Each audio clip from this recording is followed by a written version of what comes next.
रात होते ही मेरी भतीजी पेट पकड़कर चिल्लाना शुरू कर देती कि बहुत दर्द है। मैं फौरन इसे हॉस्पिटल ले जाती, जहां डॉक्टर इसे अल्ट्रासाउंड रूम में ले जाता और कुछ देर बाद भतीजी बिल्कुल ठीक हो जाती। लेकिन मुझे बहुत हैरत होती जब डॉक्टर हर रोज बगैर दवाई के वापस भेज देता। अब मुझे शक सा हुआ। एक दिन भतीजी का बुर्का पहनकर जो ही अल्ट्रासाउंड रूम में गई तो मेरे माँ बाप बचपन में ही वफात पा गए थे और मेरा इकलौता भाई और भाभी थे और मेरी एक 17 साल भतीजी थी। मेरी अपनी कोई औलाद नहीं थी। जब मेरी भतीजी 17 साल की थी तो मेरे भाई भाभी एक हादसे का शिकार में वफात पा गए। मैंने अपनी भतीजी को बहुत लाड़ प्यार से रखा और इसकी हर ख्वाहिश पूरी की।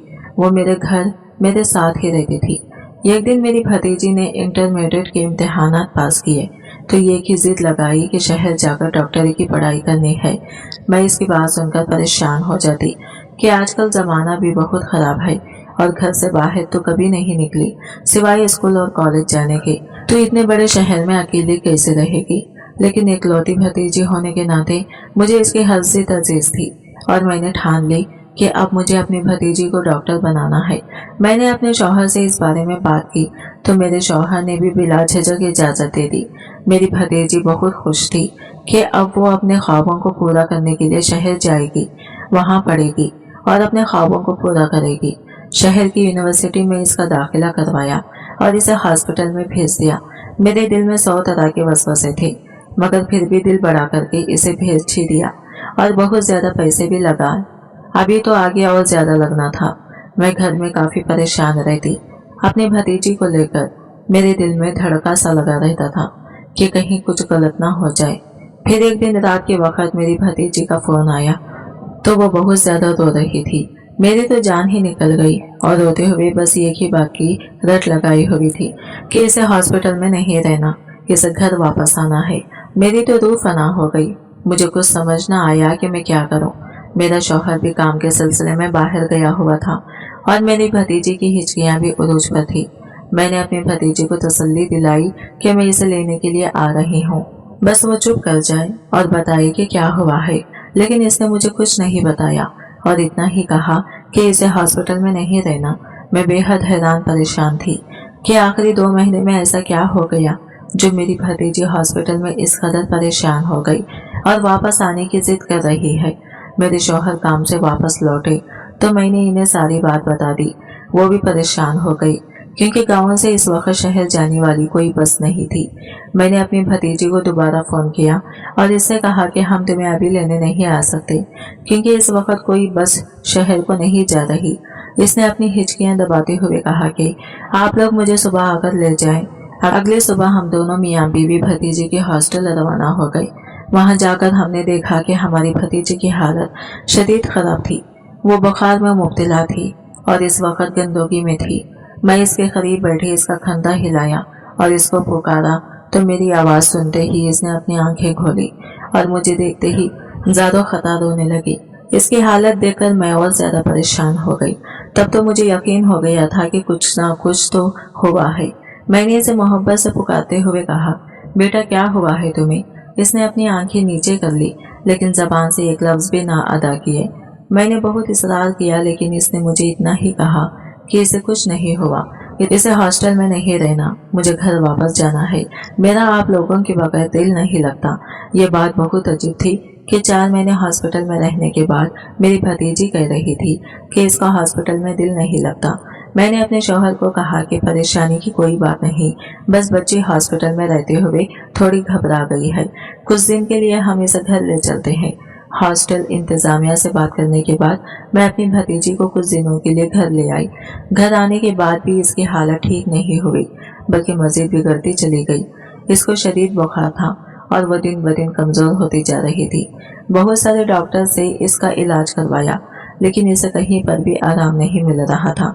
तकरीबन 10 दिनों बाद इसकी हालत थोड़ी बेहतर हुई तो हम मियाँ बीवी के दिलों को भी चैन आया।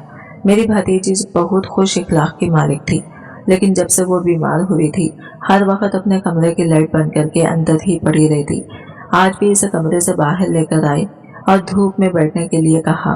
कुछ देर तो वो मेरे सामने बैठी रही लेकिन इसने कोई बात नहीं की। पहले तो वो सारा दिन मुझसे बातें करते हुए थकती ना थी और अब इस कदर खामोश हो गई।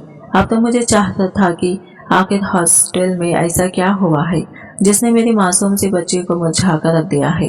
कुछ दिनों तक इसकी हालत बहुत बेहतर हो गई और वो बिल्कुल ठीक होकर पहले जैसी हो गई। इसको सेहतमंद देखकर हम दोनों मियाँ बीवी का खून बढ़ गया।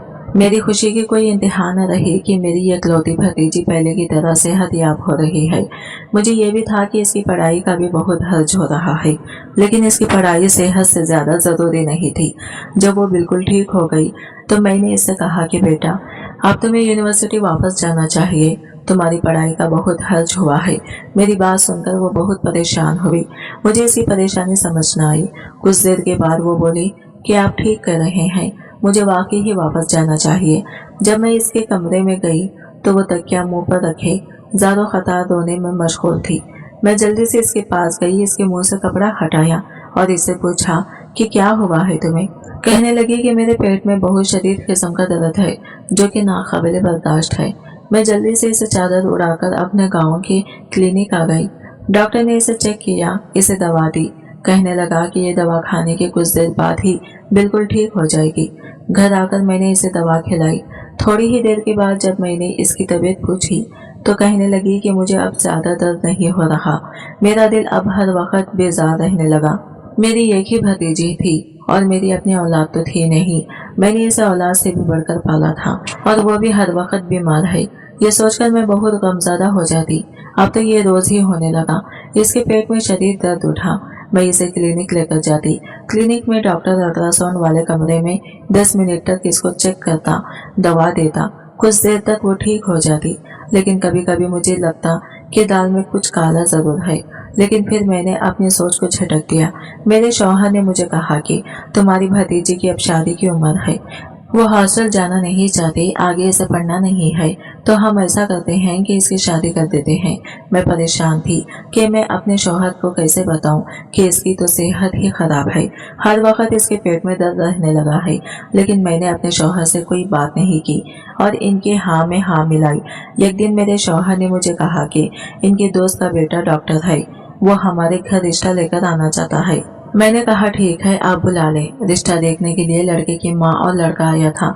हमें लड़का बहुत पसंद आया और इसका शहर में घर था, लेकिन वह रिश्ता किसी अच्छे गांव वाली सुलझी हुई लड़की से करना चाहता था जो इसका घर अच्छे से संभल सके।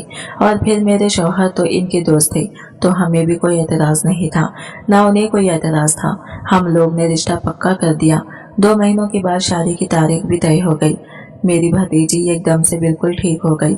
इस बात ने मुझे हैरानी के साथ साथ खुश भी कर दिया। और फिर वो दिन भी आ गया जिस दिन मैंने अपनी भतीजी को रुखसत कर दिया। इसके जाने के बाद हमारा घर बहुत वीरान हो गया। मेरी भतीजी हमें मिलने के लिए 1 महीने के बाद आती। मेरे पूछने पर वो हमेशा यही कहती कि मैं बहुत खुश खुर्रम हूँ।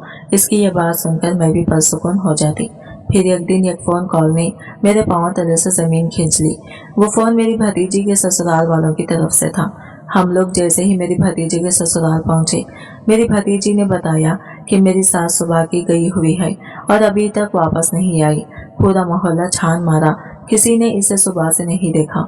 हम लोगों ने दोबारा पूरा मोहल्ला छान मारा, लेकिन भतीजी की सास कहीं ना मिली। मेरे शौहर ने अपने दोस्तों के जरिए पुलिस वगैरह से भी राबिता किया। पुलिस आ गई, लेकिन सास के बारे में कोई पता नहीं लगा सका कि आखिर वो कहाँ गई। मेरी भतीजी के मैं एकदम से भौचाल आ गया कि आखिर मेरी भतीजी की सास कहाँ जा सकती है। हम लोग तो शाम तक वापस आ गए। भतीजी का शौहर भी मुल्क से बाहर गया हुआ था। मेरी भतीजी के शौहर का नाम अली था। 1 महीने बाद इसका शौहर भी बाहर के मुल्क से वापस लौट आया, लेकिन इसकी सास का कोई अता पता नहीं था। 2 हफ्तों बाद एक दिन अचानक ही मेरी भतीजी शाम के वक्त अपने कपड़ों का बैग साथ लिए आ गई।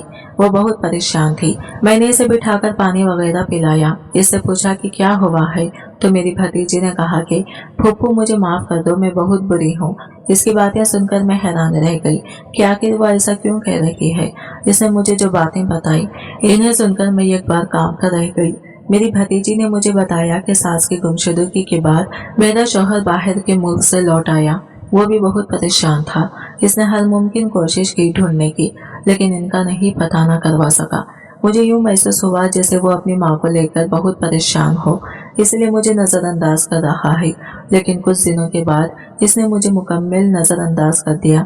मैंने इससे बात करने की कोशिश की और इससे कहा कि जब से आप आए हैं आपने मेरे साथ कोई बातचीत नहीं की। मेरा शौहर कहने लगा कि मैं अपनी सरगर्मियों में मशगूल हूँ, मुझे किसी की परवाह करने की कोई ज़रूरत नहीं। अपने शौहर का ये जवाब सुनकर मुझे यकीन ही नहीं आ रहा था कि यही मेरा शौहर है जो मुझसे इतने मीठे लहजे में बात करता था, अब इस कदर तलख बयानी कर रहा है। मैंने इससे पूछने की बहुत कोशिश की कि मुझसे कोई गलती हुई है तो मुझे बताओ, लेकिन वो कुछ न बोला। कुछ दिन के बाद मुझे यूँ महसूस हुआ जैसे घर में किसी चीज़ की तैयारी चल रही हो। मैं किचन में आई तो मेरी ननद अनवा अक़साम के खाने बना रही थी। मैंने इससे पूछा कि खैरियत है, आज इस कदर तैयारियां किस बात की? इसने मुझसे रौब जमाने वाले अंदाज में कहा कि आज घर में मेहमान आ रहे हैं, आप अपने कमरे में ही रहना, नहीं तो अच्छा नहीं होगा। अपनी ननद का ये रवैया मेरी समझ से बाहर था। मैंने इसे पूछना चाहा कि मैं अपने कमरे में क्यों रहूं, लेकिन इस वक्त मेरा बहस करने का बिल्कुल भी नहीं कर रहा था, इसलिए मैं खामोशी से अपने कमरे में चली गई। मुझे अपने कमरे से बातों की आवाज़ें आ रही थी। मेरा शौहर और ननद दोनों ही बहुत खुश नजर आ रहे थे। मेरी तबीयत बहुत ख़राब थी, लेकिन मैंने किसी को नहीं बताया। पिछले कई दिनों से मुझे शदीद चक्कर आ रहे थे। आज भी मुझे शदीद चक्कर आने लगे थे, साथ ही उल्टियाँ शुरू हो गई थी। मैं बेहद घबरा गई। इस वक्त मेरी ननद मेरे कमरे में मेरे शौहर को लेकर दाखिल हुई। इसके मुंह से जो बातें निकल रही थी, इनको सुनकर मुझे ऐसा लगा जैसे अभी ज़मीन फट जाए और मैं इसमें समा जाऊं। अपनी ज़ात पर लगाए गए इतने घटिया इल्जाम सुनकर किसका गुनाह पाल रही है जो इसकी ये हालत है। मैं तो चकराते सर के साथ बेड पर ढक गई। मेरा शौहर मुझे थप्पड़ मारते हुए बोला, बताओ सारा, तुम्हारे अंदर किसका गुनाह पड़ रहा है? मैं दिल में सोचने लगी कि एक डॉक्टर होकर ये ऐसा कैसे कर सकता है। मैंने पुख्ता इरादा कर लिया कि मैं इनको कभी भी नहीं बताऊंगी कि मेरी ये हालत किस वजह से है। मैं तो पहले ही चकरा रही थी, थप्पड़ों की वजह से बेहोश हो गई। मुझे जब होश आया तो मैंने देखा कमरे में कोई नहीं था। बाहर से मेहमानों की बोलने की आवाज़ें आ रही थी। मैं उठकर दरवाजे तक आई तो बाहर से आवाज़ें आई कि हम ये रिश्ता पक्का समझे। मुझे समझना आई कि मुझ पर इतने घटिया इल्जामात लगाकर किसका रिश्ता पक्का किया जा रहा है। रात के वक्त जब शौहर मेरे कमरे में आया तो कहा कि मैं अपने घर जा सकती हूँ, वो शादी कर रहा है। मैंने अपने शौहर को कहा कि अब इस घर में मेरा जनाजा ही निकलेगा। यह सुनकर वो आग बबूला हो गया और कहने लगा, जब गुनाह कर रही थी तब कुछ याद नहीं आया। मैं एक बार फिर खामोश हो गई। अगले दिन मुझे पता लगा कि लड़की वालों को किसी न किसी तरह पता लग गया कि मेरे शौहर ने शादी भी करने से इनकार कर दिया। मेरे शौहर ने मुझसे अलग कमरे में रहना शुरू कर दिया। मैं पता लगाना चाहती थी कि आखिर मेरे शौहर और ननद ने मेरे साथ ऐसा क्यों किया। ये जानने के लिए मैंने सोचा किसी के कमरे में जाकर देखती हूँ। रात को मैं इसके कमरे में गई सोने के लिए कि इसने मेरे साथ ऐसा क्यों किया। मुझे देखकर वो एक पल के लिए परेशान हो गई। मैंने इसे कहा कि मुझे अपने कमरे में डर लग रहा है, इसलिए तुम्हारे कमरे में सोने लगी हूँ, और जाकर आराम से बेड पर लेट गई। 5 मिनट के बाद मैंने हल्की सी आंख खोलकर देखा तो वो कमरे के दरमियान में एक टाट बिछाकर इसके ऊपर बैठी कुछ पढ़ रही थी, और ऐसा महसूस हो रहा था जैसे इसका ज़हनी तवाज़ुन बिगड़ गया हो। थोड़ी देर के बाद वो मेरे करीब आई। मेरे दिल में खौफ की शदीद लहर उठी। मुझे लगा जैसे वो अभी मुझे कुछ कर देगी, लेकिन वो चुपचाप आकर मेरे करीब बैठ गई। इसकी बातें सुनकर मेरे सर पर सातों आसमान आ गिरे और कदमों तले से जमीन निकल गई। वो मुझे कहने लगी, खुशकिस्मत हो, मैंने हर मुमकिन कोशिश की तुम्हें घर से निकालने की, लेकिन तुम निकली ही नहीं। मैंने तुम्हारा घर खराब करने की कोशिश की तो मुकम्मल तौर पर तन्हा हो गई हो। अगर खुश मैं नहीं हूं तो रहने तुम्हें भी नहीं दूंगी। मैंने अपना सब कुछ कर लिया है, लेकिन तुम फिर भी नहीं निकले इस घर से। तुम्हारे मोबाइल फोन से मैंने तुम्हारे शौहर को नकली मैसेजेस भेजे, जिससे इसको पक्का यकीन हो गया कि तुम और मर्दों के साथ बातें करती हो, तुम्हारे गैर मर्दों के साथ ताल्लुकात हैं। फिर मैंने अपने भाई की दूसरी शादी करवाने का सोचा, इसका रिश्ता भी तय कर लिया। अब तुम्हारा सर दर्द और उल्टी आना, इन सब ने मेरा काम और भी आसान कर दिया। मुझे रात को पता चला कि तुम्हें कैंसर है, तुम बहुत जल्द मरने वाली हो, तो अब मुझे तुम्हें मारने का कोई इरादा नहीं है। और जब मुझे इस बात का पता चला, मेरी माँ को तो वो रोकना चाहती थी। मेरी माँ चाहती थी कि मेरे बेटे का घर ना खराब हो, फिर मैंने भी रास्ते से हटा दिया। मैंने अपनी सगी माँ को ही मार दिया और इस बात का पता आज तक किसी को नहीं लगा। तुमने बहुत गलत किया भाभी, इस घर में आकर मेरे भाई के साथ शादी करके। मैं अपनी दोस्त के साथ इसकी शादी करवाना चाहती थी, मगर मेरे भाई ने कहा कि वो अपनी पसंद की शादी करेगा और वो तुम्हें पसंद करता था। कुछ साल पहले तुम और मैं एक ही स्कूल में पढ़ते थे। तुम हमेशा फर्स्ट आती और मैं पीछे रह जाती। मैंने तभी सोच लिया कि मैं तुम्हें तबाह और बर्बाद कर दूंगी, मगर फिर तुम लोग कहाँ चले गए। इसके बाद जब तुम भी आकर इस घर में आई, तुम्हें देखते ही मैंने कहा कि अब तुम नहीं बचोगी, और देखो मैंने तुम्हें तबाह कर दिया। अपनी ननद की इतनी भयानक बातें सुनकर मैं दंग रह गई, पर खामोश रही। मुझे मुकम्मल यकीन हो गया कि मेरी ननद एक साइको पेशेंट है। बचपन की बातें मुझे तो याद नहीं थी और इसने तब से ही मेरे लिए अपने दिल में बगस पाल रखा था।